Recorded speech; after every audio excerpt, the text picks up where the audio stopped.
Hello and welcome to the Animation Communication podcast, your source for discussion about animation, film, fandom, and more. So please join your host, I Love Kim Possible a Lot, or KP, and Lauren Kizich, the Abbey Roadie, for today's discussion. If you like what you hear, please remember to support by giving a like, a follow, as well as subscribing to the main I Love Kim Possible a Lot channel on YouTube. Spread the word and keep being a part of a great community.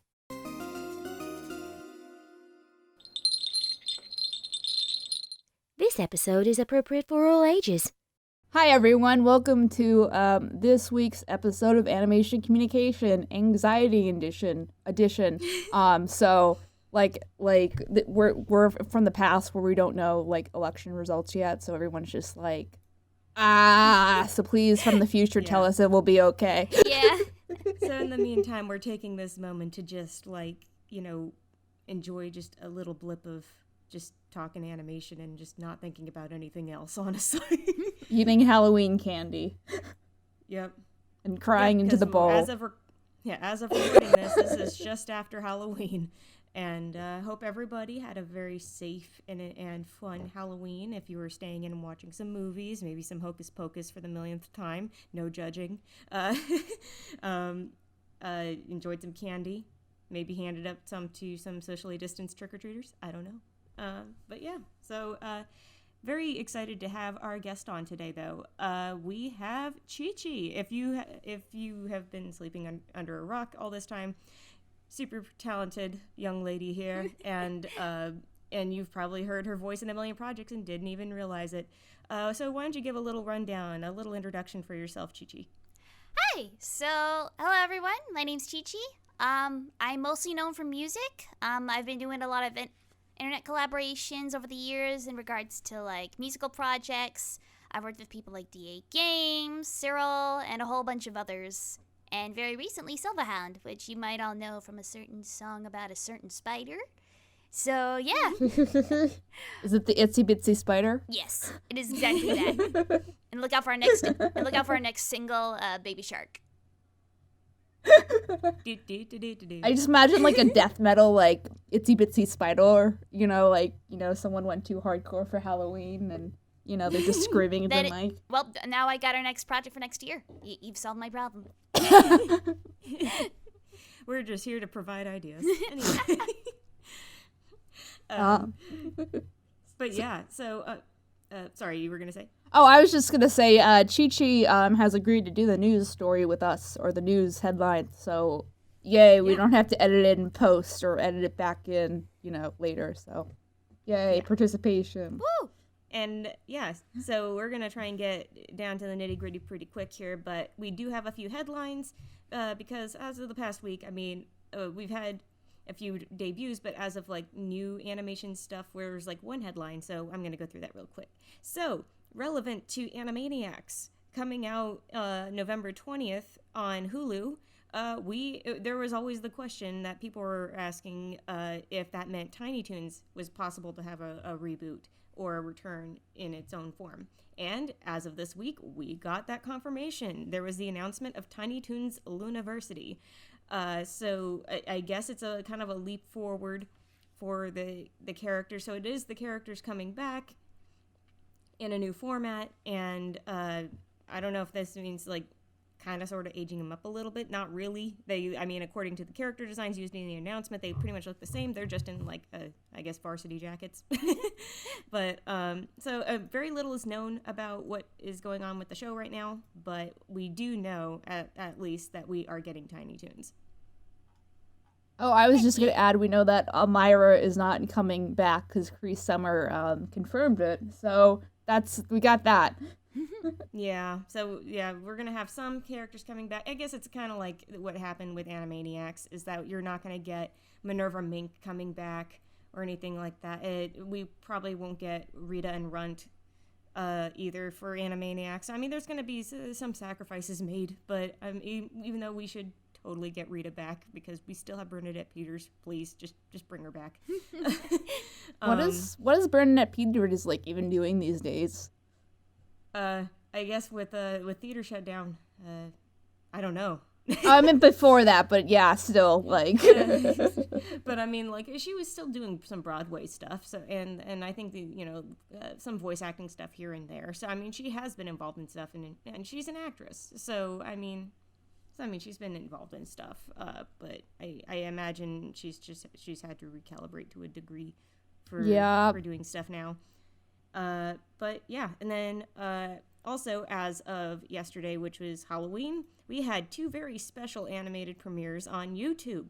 We had Hell of a Boss official episode 1 released, and then we also had the Mystery Skulls animation, and people have been waiting a long time for this episode. For anybody who is devoted to. Now, if you, I guess it's funny because I'll watch the animations, but I myself am kind of out of the loop on the story, I guess, but I do love the animation, and I can kind of keep up with what's going on because I have watched the animations at least. But in terms of like the story details, I guess there's some stuff that I'm missing, but it looks really good. That kind of tends to be how it is on. Oh, sorry.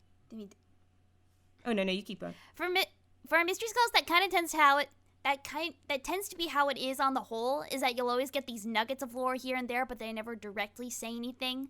So you just have to wait and kind of see if they'll reveal more and more of what's going on over time. And that's kind of part of the draw of the series, is that a lot of it is also interpretive. And so you have to figure out, oh, what's happening next? What does this mean? What is that? So you mean it's a mystery? Exactly! But yeah, with Hell of a Boss, we all know that like a year ago now exactly, is when the Hell of a Boss pilot premiered on YouTube, and you can go watch that now. It's still up there. So, but yeah, as of, I guess, do we know, this is fully crowdfunded for Hell of a Boss, right? For this season? As far as I know. I have no idea. Wait, say that again? Sorry. Yeah, so this, I said is Hell of a Boss, the first season as officially begun with the new episode. It's fully crowdfunded, right? I don't know if it was crowdfunded. I mean, I know Patreon was part of it, but I think also the merch sales are also what keep it going too. Right. Okay. Yeah. So in a way, it's still independently funded. Oh yeah, it's totally indie. Yeah. Very indie. Yeah. So that's why it's a huge deal, and especially with how much attention it's gotten over the year, and especially because what ignited everything has been Hotel, which is relevant so to today's topic, and so and especially to today's guest. So and we will definitely talk about that. But yeah, so it was a very, very good premiere Halloween that we had for indie animation. It's been a good year for indie animation. Mm-hmm. Despite everything. Who'd have thunk that a pandemic would spawn so much creative stuff, especially just animation's running rampant this year, and I'm all for it. Same here. But yeah, those are our headlines for this week, and and then I guess now we can get into the nitty gritty, and we can talk to our guest. So, Chi-Chi, I guess we're going to begin with a very general question. How long have you been involved as a singer in music? Like, what, I guess you could say, where did you get your start? I guess if we want to get very technical about it, I've been singing for a long time. I have been singing since about like 4th grade, I think. In terms of like just general kind of like you being choir and all that. That's where I got my start for just like general singing. But in terms of doing online work, I first started out like about 10 years ago. That's when I posted my first thing to YouTube. Was about 2000, towards the end of 2010. Okay, what was that for as far back for those who don't know? For me, it was just a simple anime cover. I didn't really have anything professional. I just had whatever came with my laptop that I had at the time, which was, lucky for me, it was GarageBand and also my laptop mic. And so I just used all that in terms of my recording materials and everything. And then I just never stopped. You can't. Once you start, you can't. Exactly.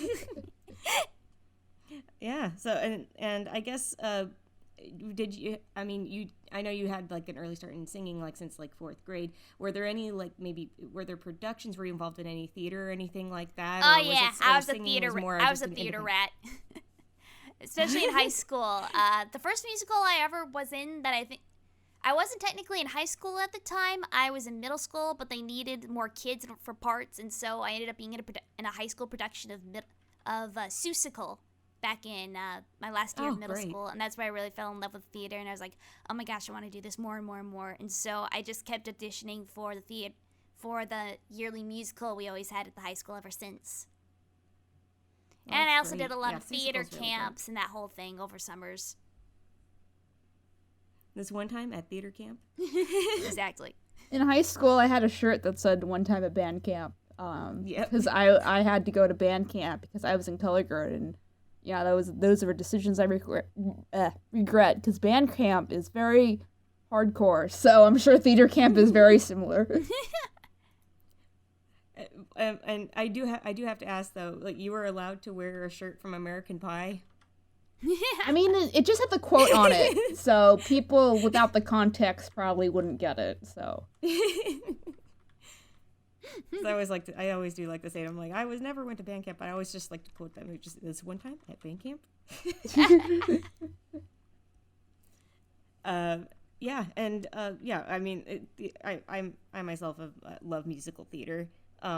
So it's and KP very well knows this. What was my my Halloween costume, at least for my avatar. But yeah, I guess so was musical theater, or what inspired you to pursue singing? Was it something about like the performance of it, or was it maybe a particular a show you worked in, or was it a movie that you saw, or what inspired you to want to pursue this? So, at the very beginning, I'm not gonna lie, for YouTube music anyway, the first time, the whole reason I got into it is because I really liked the community that was surrounding it, because I was the only kid because I started out doing like anime and Vocaloid songs, and I was one of the only kids in my middle school at the time who actually knew what anime was and liked it. And so I did it to help seek community. That sucks. Exactly. So I did it to kind of help seek community. And I also did it because I had a celebrity crush on a guy at the time who was uploading covers. And I was like, maybe if I do this, I'll be able to talk to him. And then it just kind of... Maybe he'll notice me. Exactly. But I found out, I actually really like singing. I'm going to keep doing it. And I just kept doing it even after. So, yeah. That's great. Yeah, I guess what are some of your, as you continued on in your career, what were some favorite projects of yours that you worked on? Like, and especially if when it comes down to, you got to collab with a lot of people. So were there any personal projects and maybe even collaborations that you loved working on? Oh gosh, there's too many. There's a lot of collabs. Oh, I was just gonna also add. Sorry, do you want to go? No, you go ahead. Go ahead. I was just gonna add that like Chi-Chi also has a brony background as a thing that is running with the guests. So you know, like the common thread on this podcast. it just won't leave us alone. It's like that Darth Vader poster with like Anakin and then like Darth Vader, but it's a horse. Anyway, so I think we all kind of knew each other before this podcast. So like, there's your epic backstory. Okay, go ahead, Chi-Chi. It's all good. In terms of some of my favorite collabs, one of the first ones where I really got into music not just as through a fandom thing, but just for general music, is my collaboration with Cyril S3RL, and it was for his song "I'll See You Again." It was a happy hardcore style song, and to this day, I still find people who are like, "Oh, you did that? I didn't realize it. I used to listen to that all the time as a kid," and it still throws me through a loop, because now I'm at that age where it's like I was a part of people's childhoods, and I don't know how to process that. And I just feel the hands of time slowly wrapping around my neck and draining the youth and life out of me. I have a throwaway for that. So a lot of times because I'm doing more like non-pony conventions generally, so I'll be set up there and people won't know I'm there, and then they're like, "Oh, I used to watch your videos all the time when I was a kid." And then I was like, "How old are you?" And they're like, 17. I'm like, "You're still a kid. Don't make me shake my old lady king at you." But it's like 10 years ago. It's not too long ago. Don't make us feel old already, guys. Stop. Okay. It's just when you put into context of how long, when you think about, when I used to watch this thing back in 2009, it's 2020 now, and you just think,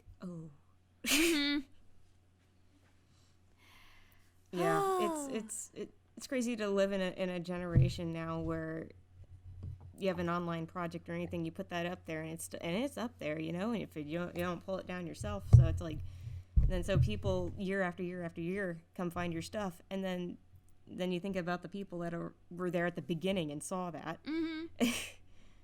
It's crazy. You kind of forget I was just gonna say, you kind of forget that they exist until when you're at conventions, rip COVID. But anyway, and then they're like, "Oh, I used to, I love your stuff," and I'm just like, really, those people were really real this whole time, and I just didn't hallucinate all the comments. So I think I've made that joke before, but it feels like that sometimes versus like a more on-stage performance kind of thing where you could visibly see the audience. So I feel like to a degree it's also like it's the effect of when with all these conventions and all the people that are guests at these conventions, like when you think about I guess a Star Trek convention and how long so many cast members are involved in stuff, that the fans will remember things a lot more than the cast members do.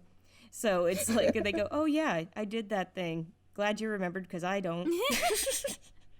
Oh, I have a tiny story about that if you guys want to hear it. Oh. Go ahead. Okay, so basically what Lauren is describing is like John, all the time. He doesn't remember anything. Something that was really funny this week is he doesn't use his Twitter a lot because he doesn't really see the point in social media, but he's trying to urge people to vote. And so this is kind of PG. I'll kind of dance around it. But anyway, so he was posting Q memes with and then I guess there was this lady who had a Q shirt on.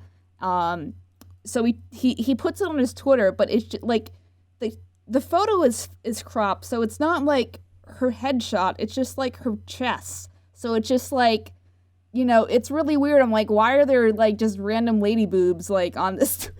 So they weren't nude or anything. It was just the shirt. So it was just kind of odd. And I'm just old people, unless you're more camo, please learn how to use Twitter if you're gonna use it. So but my other side story is basically it got to the point, I think I mentioned this last time, but it got to the point, or some other time, that John would know that I knew things that he didn't remember. So but yeah, generally people don't remember. That's it. I'll leave it at that. Yeah, I was gonna say, because with how long you've been involved, I guess with with all of these projects, especially through the years of Pony and stuff like that, that you were involved in so many things that it's you have to think of retracing back to all your stuff, and you go, "Oh yeah, I did that." It's almost thinking about the times when you were blazing through projects at one point or another, and then you think, "Oh yeah, that's right, because I was cranking out so much stuff." And yet so many people, they are sitting there and they're taking the time to go through the stuff when I was cranking out stuff like crazy. Or they find you after the fact, or after videos have come out for a while and it's fresh for them, because they just discovered your content. So, it's weird. Internet's weird. Did you ever anticipate that you'd be singing for Animation, Chi-Chi?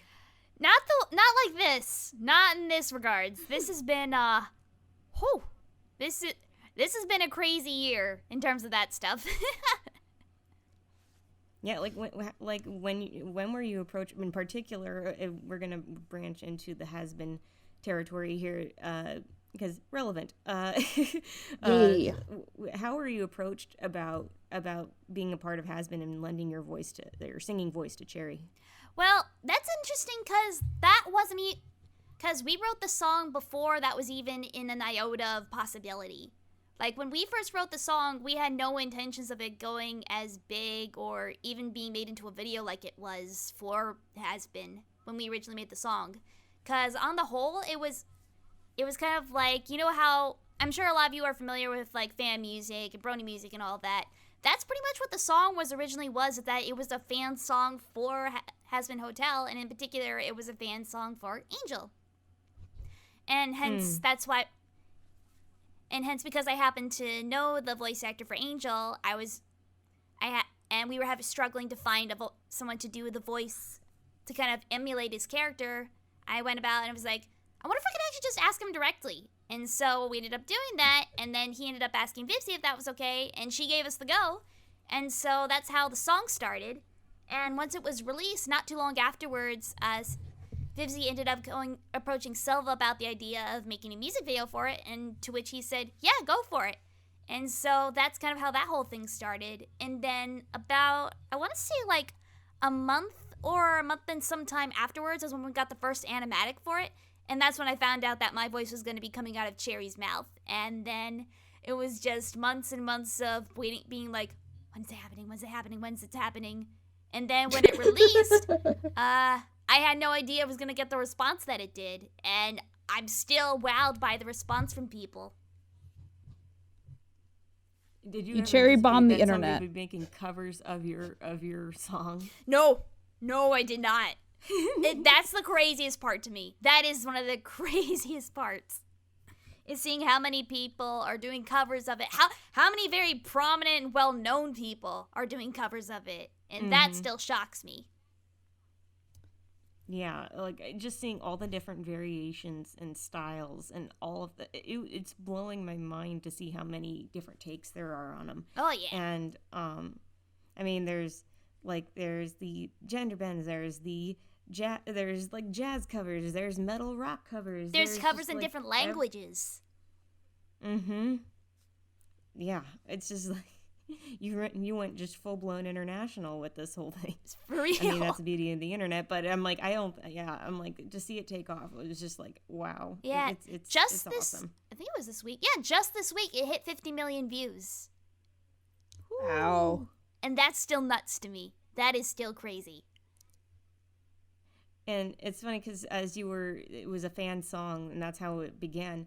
I'm assuming you get a whole lot of questions about like Has-Been lore, like, do you have answers for this character and this character? And then you just have to go like, I don't know. Exactly. It's like, I think a lot of people get the misconception that I'm a part of Spindlehorse or something. I am not. I have no idea what's going on the back end production side of things. I have no clue. I just sang the song, y'all. That's all I do. I helped write the song too, but I just helped write and sing it. Outside of that, I don't know anything. It's like, no, of course she animated it. She did the visual effects. She willed it into being. She did everything. What are you talking about? If only. Yeah, I can only imagine how Vivsy feels about like how much content gets cranked out just by the fans alone that keep the ball rolling for all of this. So it's just like, yeah, it's and so it's especially cool though that in particular for Addict, it was just it was just so cool to see it take off and be there at the very beginning to see it just like start to get that attention. And I think, didn't it like surpass views for the Has-Been pilot? It did. I think it actually. Wow.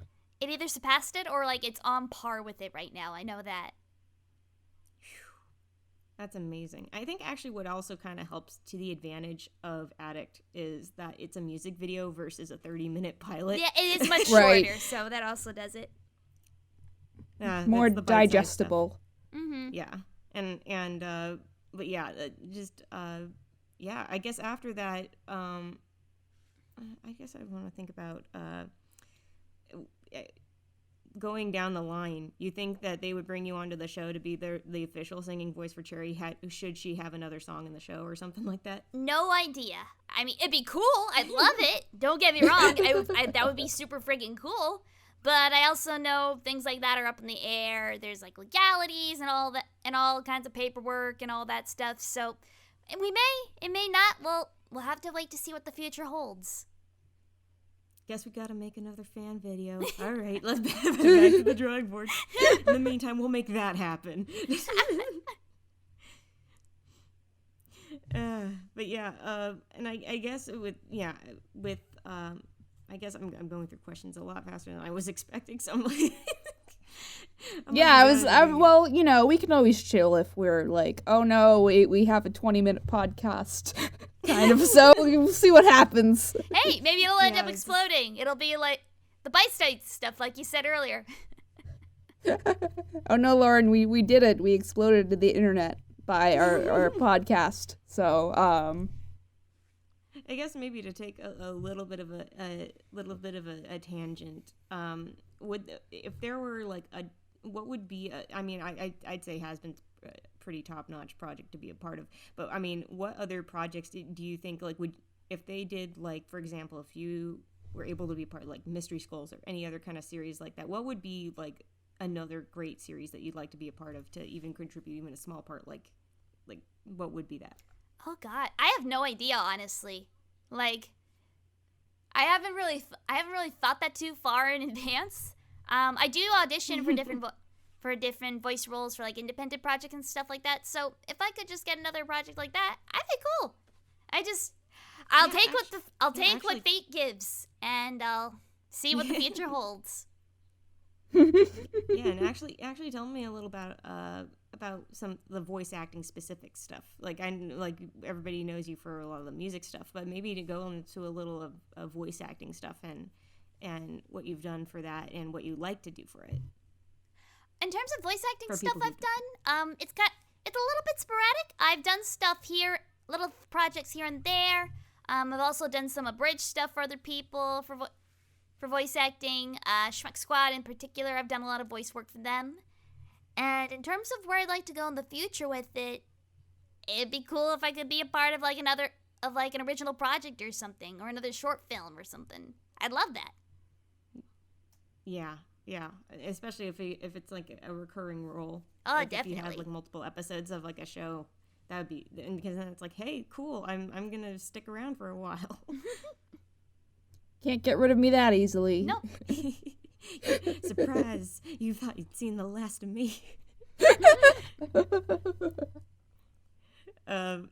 What would you say are some of your like strongest characters that you've done to date? Like, at least, or even characters within your range. Let's see. Because I'm just going through my projects and being like, what have I done? I gotta remember. It's okay. For my friend K-Blox, actually, for a little student film that he did called Z, I voiced one of the main characters for that, and that was really fun. Cool. Because in the short pilot, it's about a girl who has a secret life as a supervillain while her dad is a superhero, and there's kind of like that underlying unknown competition between the two. Not competition, but kind of rival thing between the two of them, and that was a lot of fun to partake in. That's some miraculous level tension right there. I was just like, Lauren, I swear, if you make a pun. No, it wasn't gonna be a pun. It was gonna be I'm literally referring to the show Miraculous Ladybug. I thought you were gonna be like, oh, that sounds like a miraculous time, and I'm just like, no. I promise I won't be aggressive on this. Not that you're aggressive anyway. No, you're probably like the least aggressive person. No, I was actually trying to make a pun like aggressed. Oh. I didn't catch it. I'm sorry. Oh, yeah, actually, if I ever got to be, it's not very obvious unless you type it out. If I ever got to be a part of any series, musically or otherwise, Agretsuko, that is like one of my favorite shows right now. If I ever got the chance or opportunity to do something with that, oh my God, that'd be amazing. I could 1,000,000% see you as part of Agretsuko. Hey, if ProZD can do it. We'll see. We'll see what the future holds. Yeah, because I think that's a fantastic show that I feel like each season brings something new and something that keeps me hooked on. Like, even if there are points where I go, oh, come on, they regress the characters at this point, but then they go, okay, but we're going to grow it here, and you go, yes. It's like and realistic growth. Yeah. And plus when they say, like, oh, character, I thought they learned that in the episode, blah, blah, blah. And it's like, I know that's a lot of complaints with My Little Pony in particular when the show goes on for like 10 years.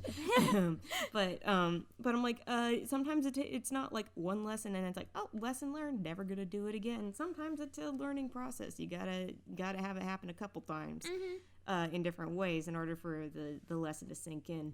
But yeah, I think with Gretzko, that would be really cool. And it seems like they keep getting more and more like I guess you could say like independent voice actors involved with that kind of stuff, which is really cool. Yeah. So I mean, hey, anything's possible at this point. Exactly.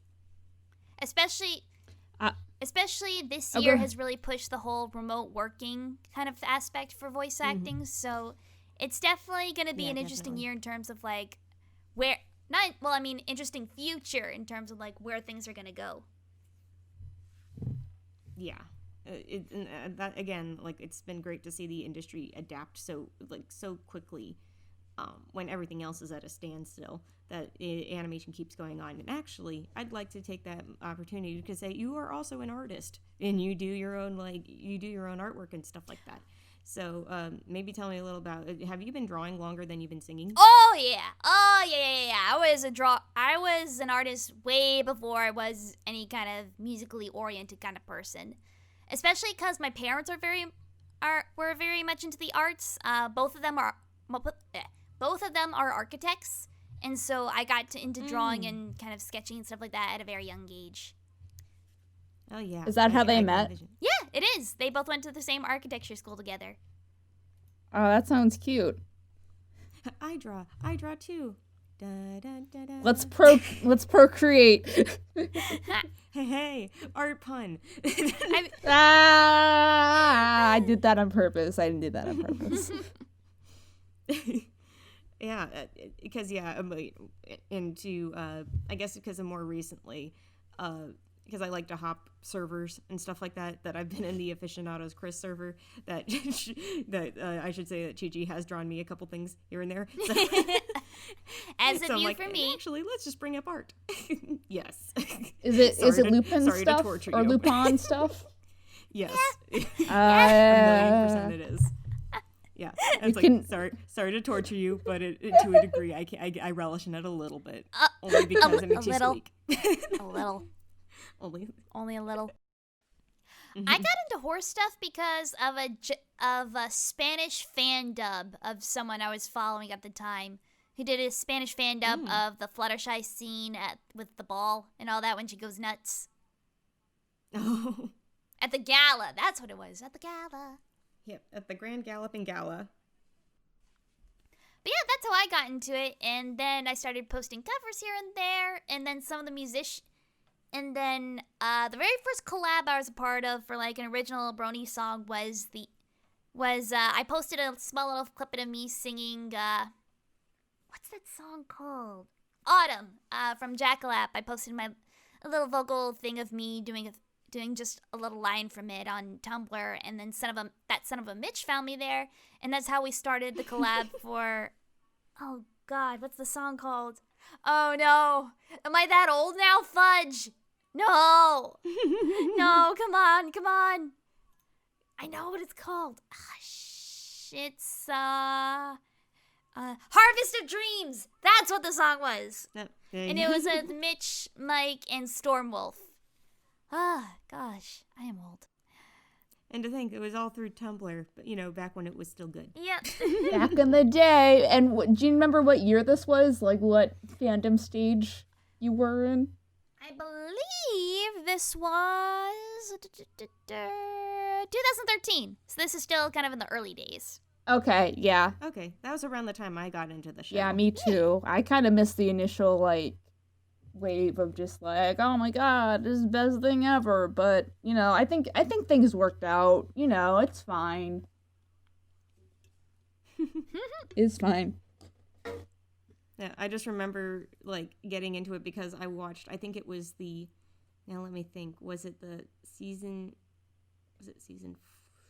Was the season 4 premiere? Maybe. Was it the premiere? Yeah, I think so. Well, that was season 4 premiere was 2013, right? Mm-hmm. Yeah. It was the first episode where Twilight has her wings and she's getting used to them. That's where I began, because then I had to retrace all the steps going backwards from that point. Because I was watching it at a premiere party back in college. So like our animation club had a viewing party for it, and the president made like Pinkie Pie cupcakes and all that kind of stuff. So we watched that, and I'm like, oh, this is. I'm like seeing where they do like a little flashback just to see where like a little recap from where she got the wings. I'm like, seems like this has got a lot of people riled up. I should probably check out the show a little bit, and seeing how it's gotten everybody all up in a tizzy about it. And so I'm like, okay, I get it now. I get it. Seeing why people are so latched on to the show, and then I think it was like not long after that.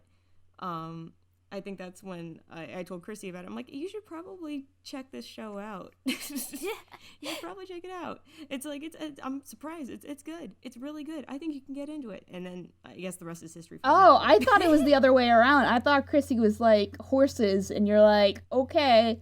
So I didn't know you were the instigator. Yeah, go figure, right?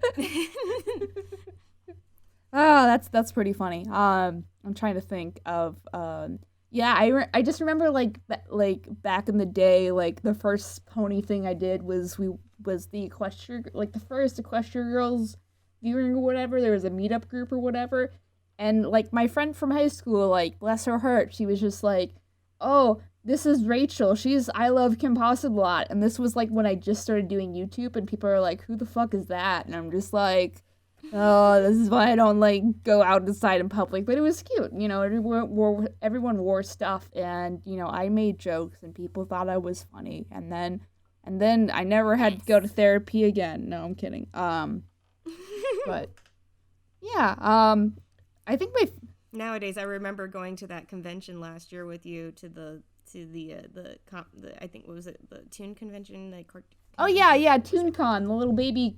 Yeah, ToonCon, little baby con. Yes, and I just remember when we met with one of those teams, and we were talking with them, and I happened to mention who you were, and they're like, wait a minute, your voice was familiar. You really are. I Love Kim Possible a lot. Like, do you ever try to troll? And I could tell. Go ahead. No, I was just like, I remember just going, I looked over at you like, because you were like, I really hope that they don't recognize me from horse stuff. Oh, God. Chi-Chi, do you ever try to troll people, like, and they're just like, oh, I feel like I know you somewhere from the internet, and you're just like, nope, I'm just here, I haven't had the chance for that to really happen yet. I've never met someone who I've never met someone who randomly recognizes my voice. Usually Go ahead. Usually they'll see my name tag and or I'll say, hi, I'm Chi-Chi, and they'll be like, oh, I know you. And that's what usually happens. It's the girl from the thing. Well, give it after quarantine. Now that you've been in the Has-Been Hotel thing, I bet, people, you'll do a sneak and people are like, wait a minute. I think I saw you in a thing one time. And you're like, yay, they know the thing. So, That's happened with me at conventions when I'm just like, when you have that moment of realization where it smacks you like, wait a second, oh my God, was I literally just talking to blah blah blah? I'm like, yeah, and then you just go, oh shit. You get to mess with people because they don't know what you look like because you do a lot of internet stuff, and even if you have like a pseudo like, unless you're on Facecam consistently and you're like a Let's Player, then they probably won't. I mean, I imagine it's the same thing with voice actors. They probably just won't think about it until they're like, wait a minute, you did the thing with the thing and the person. So, a lot of times it's either like, oh, I don't feel like dealing with this, not to be like a diva, but sometimes you're just tired and people are scary. And other times you're like, yay, I feel valued as a human being. So I don't remember really anymore, so. I feel that. Go ahead, Yeah. Lauren. No. Oh, I was just gonna mention. So my favorite Chi-Chi song is "My Immortality." That's the right name of the song, right? Oh, Chant of Immortality?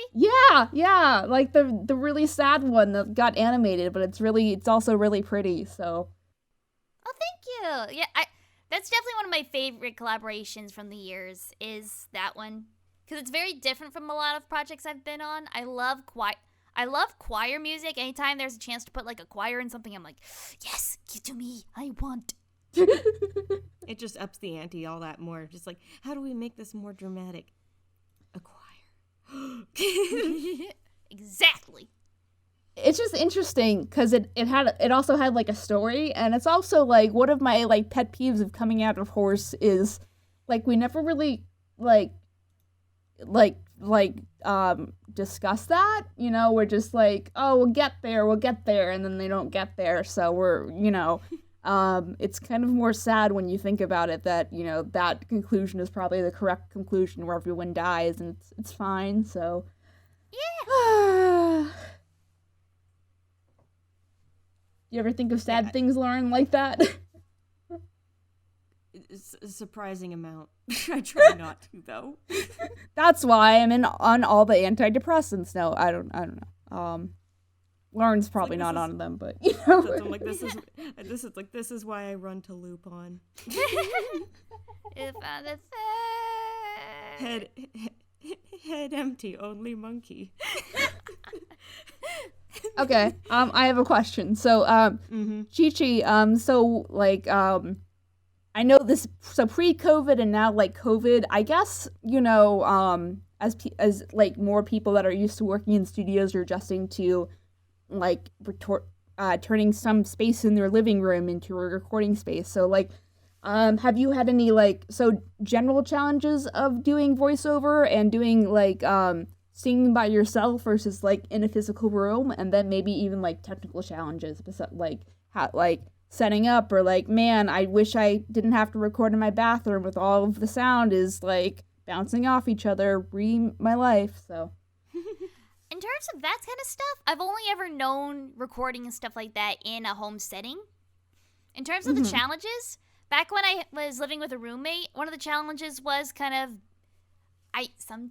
usually when I record, it's later in the evening these days, but back then I really had to be very careful about timing and stuff like that, because sometimes I would have to go past our agreed upon time to be like, I need to make this deadline, please let me go a little bit over, and then sometimes that would conflate some stuff. So definitely, if you're rooming with someone and you are the loud one, you will be the loud one.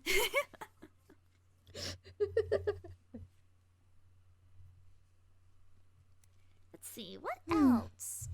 Oh, sometimes neighbors, sometimes construction or something, when that's going on in the background, it's like, please, I just need to get this done, please, just stop noise, no. Oh man, I know the It's feel. always the worst. Oh god. Like, I've had to tell.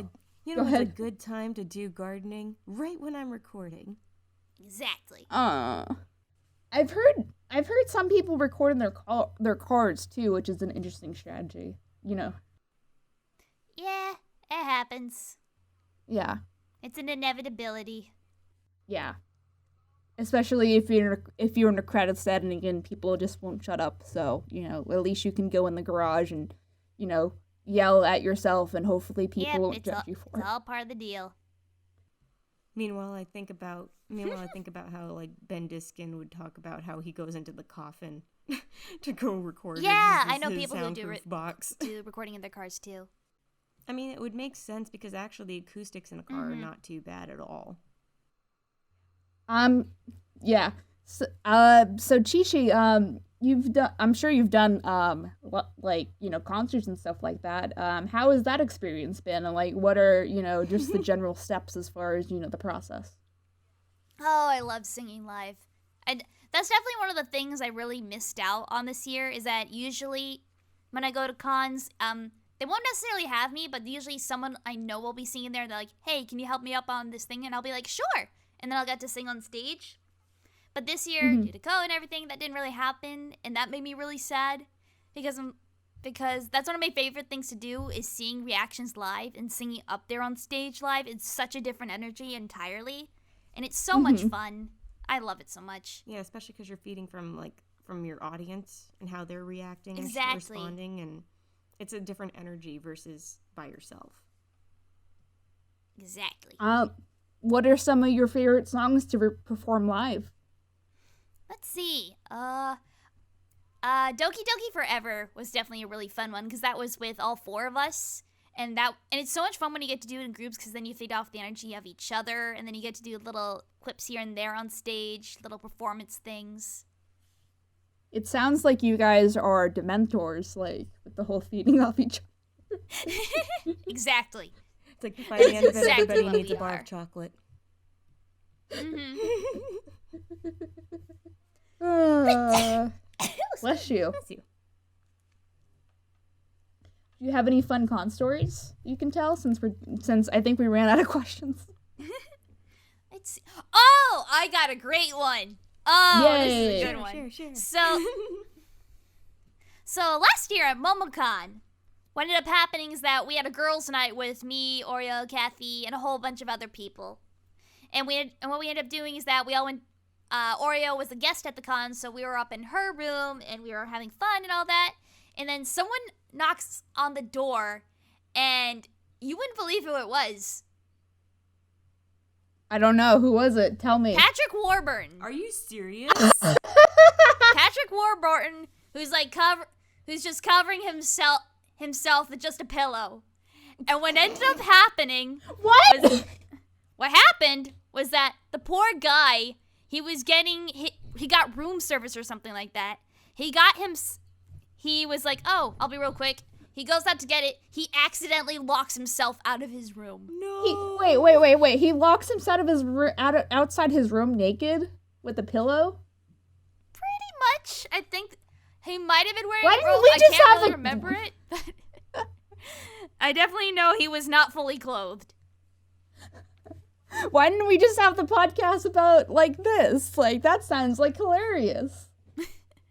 It was a time. Man, to think Man, to think my work almost went to MomoCon for a booth, but then we're like, no, it's too expensive and nobody knows us there. So Oh, man. I gotta go to MomoCon next man, time. I missed out on misadventures. The man. Oh. Oh my goodness. Did they know each other, or, like, he was just knocking on guest rooms and be like, someone help me, I'm Pretty much. It was pretty much, I think we were like the first door he knocked on. He said, as you can see, I'm in a bit of a predicament. So, you're probably wondering why That's basically what happened. Happy post-Halloween, everyone. Oh yeah, it's all good. It's all coming Do together. do. And it's even funnier because I was Cusco for Halloween. So Hey. there. Yeah, Lauren had a pretty kick-ass I saw the Cusco pictures. They looked costume. awesome. Yeah, thank you. I'm like, I was super rushing it like last minute, but I'm like, sacrifices will have to be made because I was trying to go a little bit more effort onto the halfway llama part, but ran out of time. Couldn't make. There's always yours. cosplaying once yours. COVID's over, so, you know. Yep. Yeah. Do you cosplay, Chi-Chi? I've done it a handful of times. The last MomoCon was the last time I did it. Me and a group of friends went as Pokemon trainers, like from the different games. I went I interesting. think it was Green as I went. The one who has the skirt and the blue shirt and the blue tank top. Mm-hmm. So What's that your was favorite fun. type of Pokemon? Oh, gee. Chikorita. Chikorita is Chikorita? one of my favorite starters, and my favorite evolution from Chikorita is Bayleaf. Bayleaf might be one of my favorite Pokemon. Ooh. Bayleaf said good baby. Lauren, do you have any favorite Pokemon? Oof, it's tough. I mean, I tend to lean towards earth and grass types as if that's a shock to anybody. Oh no, I didn't know that. We can't be friends anymore. No. Bulbasaur is best starter. Don't at me. Bulbasaur is The a char- lovely starter. I love Bulbasaur from the freaking Pokemon. I talk old school, so just like Bulbasaur. Bulbasaur from the freaking Detective Pikachu movie. Oh my god, my heart melted when I saw them. Oh my, they were they the were so cutest. cute. My god. I mean, all the Pokemon were actually like just extremely well done for Detective Pikachu. I'm like, this is how you do realistic Pokemon without them making them look like, Uncanny. The real animal uncanny versions of themselves.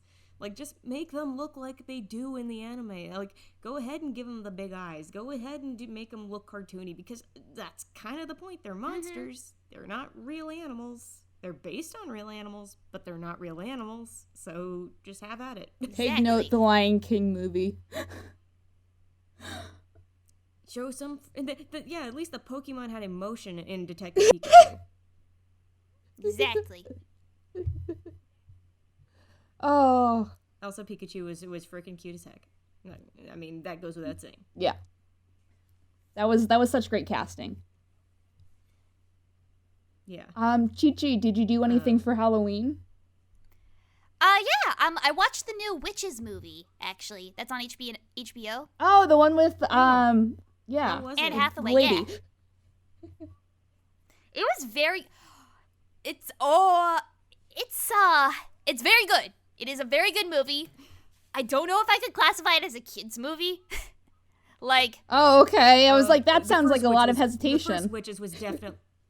The first Witches was definitely not a kid's movie, so I mean... Because, oh boy, there's some stuff that shook me when I saw it. Like, I'm really happy with the designs they did for the witches. Like, they were very well done. Mm-hmm. But some of the scenes where they, like, turn the kids into and- animals and stuff, there's some very, stuff in there. Some pretty Some pretty graphic stuff. Family picture.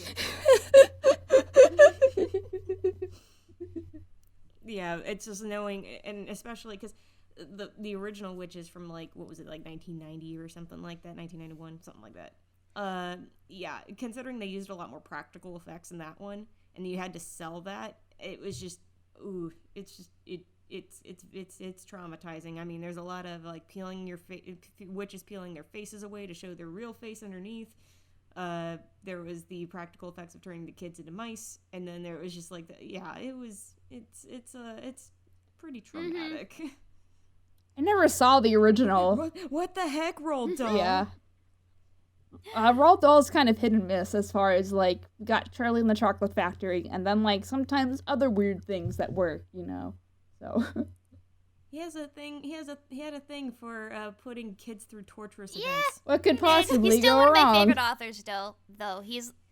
I've definitely read the majority of his yeah. work. He's one of the... I'm not a huge reader, which I know it's a bad thing to say, but I'm not. But I do love Roald Dahl's books. Like, I could read any of his stuff any day.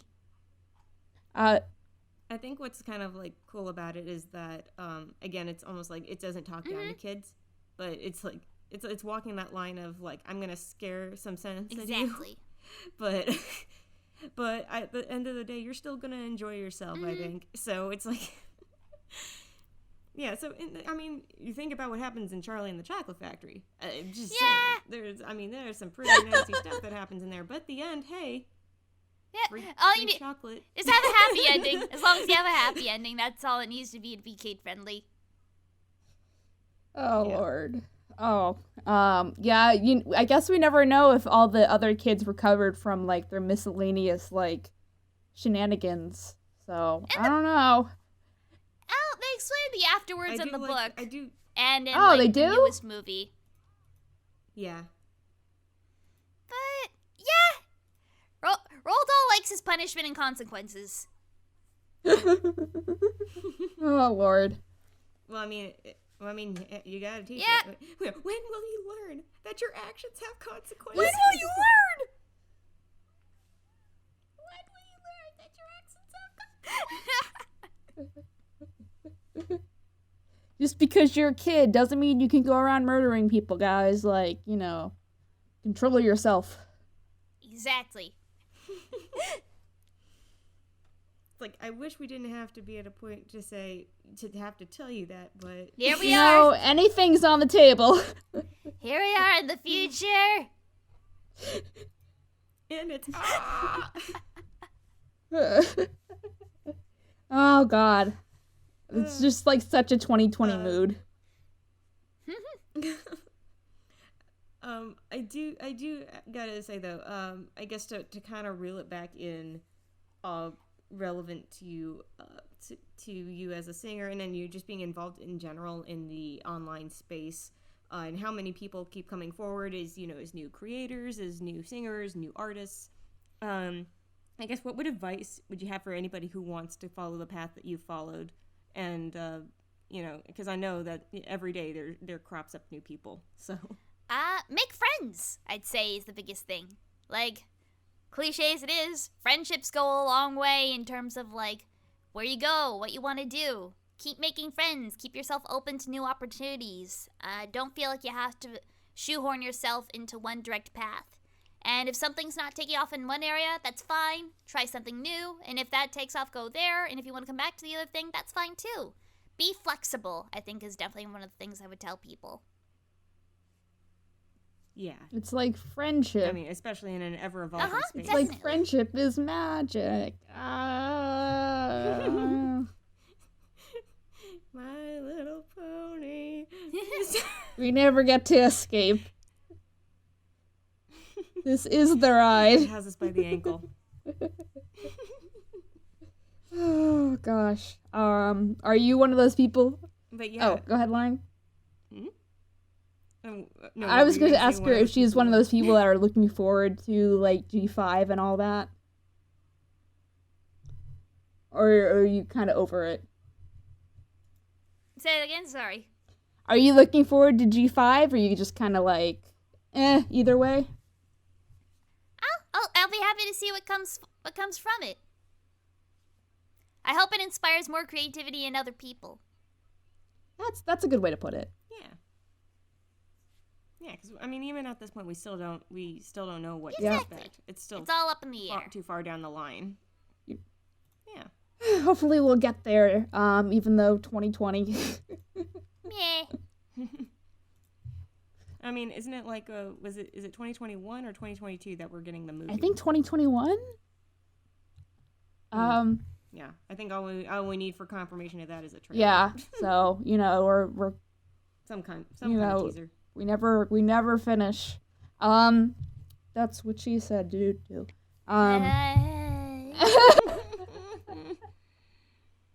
I do those a lot, and then people get annoyed with me. But No, it's like if people are groaning, you do the yeah. I did the one thing. I don't have anything else. Do you have anything else, Lauren? I don't. I feel like we covered so much in so little time. I don't have anything else. Any other fun stories or anything you wanted to share, Chi-Chi, that you've I've never gotten a place to tell this other story or something like that?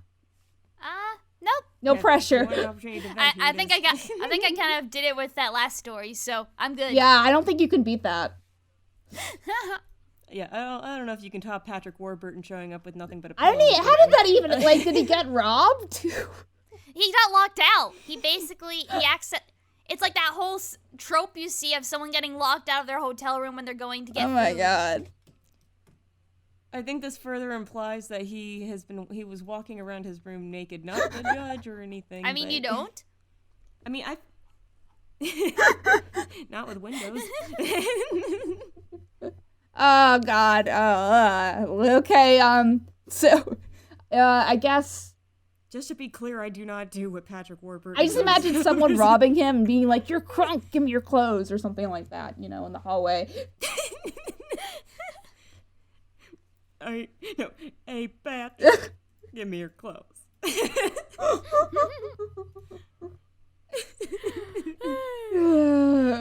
Real talk though, I've heard he's very sweet. He's a very sweet lad. Dude. So he seems very nice, like a very real person, So I'm like, I've heard I did actually have friends where they actually had a friend who they were friends with his son, or like one of his sons. I think it was his son I think they were from school together. And they came over to his house, and Patrick Warburton made him pancakes. Man, that sounds nice. Yeah. So I'm just like, I'm like, is Patrick Warburton the perfect man or something? I just. I'll wait for you, Patrick. But anyway, Chi-Chi. anything else you'd like to add? Oh, I was just going to ask Chi-Chi where people can find her if they want to stalk her. And that is acceptable stalking, I guess. Well, if you want to find me, you can find me on Twitter at Chi-Chi, the letter A, lowercase I. And if you want to find me on my music, just go to my YouTube channel, just type in Chi-Chi to YouTube, and find the icon of the girl with the remote control and the green headphones. And that's where you'll find me, and all my collabs are also up on my channel as well, and a separate playlist. So, yeah. Oh, and you just had like a collab come out like recently, right? Yes, I did. Want to plug that? Sure. I've had a couple collabs, so one of them being with my friend Dave Capdeville. I helped him out in a cover that he did of "Are You Ready for Freddy?" an old Freddy rap from back in the 80s, and that was a lot of fun. My friend Lalia also recently released a metal version of the song we all did together with Oreo for Helltaker called "What the Hell?" And let's see what else.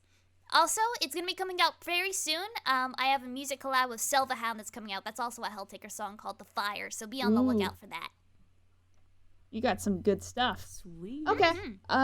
Yeah. Well, thanks again, Chi-Chi, for coming. You're always, like, so sweet and nice, and I appreciate your company. Thank you. Yeah, thank you so much for joining us. Thank you for today. having me. This was greatly fun. appreciate your presence. Yeah, and I guess if you want to hear about talking more about Boring Us, we're on all the places. So YouTube, Spotify, whatever, Animation Communication, new shows every Wednesday usually, unless something horribly goes wrong. And yeah, every week. And then if you're new, check out our main channel. We make top tier content. Yeah, hopefully. Any other, Lauren, do you want to end on anything else? Stay cool, calm, and collected, people. Just We hope you from the future are more relaxed than us from the past, who just want this election just to be over. Yep, just everybody have a good rest of your day. Guess I'll just die. All right. Thanks for coming, guys. Listen to some more episodes if you want to. We have a lot at this point. So yeah. Bye. Yep. All right. Have a good day, everybody. Thank you for joining us. Night. Yay. Thank you so much for listening to Animation Communication on YouTube, Spotify, or your favorite podcast provider. We are really hoping this show makes a difference in how people view animation and media, as well as giving and providing advice for people all over the world who like or want to join the animation or media industry. If you liked what you heard, please remember to subscribe and rate those 5 stars, as well as tell your friends. Don't forget to subscribe to our main YouTube channel, I Love Kim Possible a Lot, and turn those notifications on. My name is Scribbler, and you have been listening to Animation Kimmunication.